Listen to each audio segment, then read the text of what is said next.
ฮลโหลพี่น้องเนี่ยมาเบิ่งต้นมะละกอพี่น้องต้นบักฮุงพี่น้องโอ้โหดกดีพี่น้องสุดสวยเลยพี่น้องช่วงนี้เฮากล้าต้นบักฮุงแล้วก็ต้นบักแตงต้นบักเลนเนาะหลายอย่างพี่น้องตอนนี้เขาให้เบิ่งตัวนี้ก่อนพี่น้องต้นบักฮุงนี่มันจะเป็นต้นเตี้ยๆเนาะพี่น้องเนาะตอนนี้กำลังมากเริ่มดกพี่น้องเดี๋ยวจะให้ไปเบิ่งต้นบักแตงอีกพี่น้องกับต้นบักเลนกำลังกล้าใหม่กำลังเบี้ยกำลังปลูกพี่น้องไปเบิ่งน้ำกันไปนี่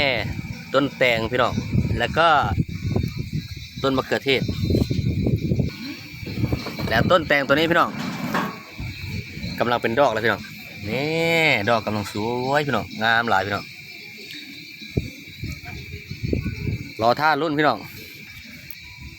แล้วตัวนี้พี่น้องตัวนี้เขากำลังกล้าพี่น้องกล้ามันอยู่พี่น้องเนาะมารุ่นกันว่าตอนมันออกมันจะงามเมื่อไหร่พี่น้องอันนี้ต้นแตงพี่น้องอันนี้ก็เบี้ยต้นแตงคือกันแล้วตัวนี้จะเป็นต้นเบี้ยต้นบักบวบพี่น้องอันนี้กับต้นบักบวบคือกันพี่น้องมารุ่นกันได้พี่น้องว่ามันจะออกมามันจิบงามสำหรับพี่น้อง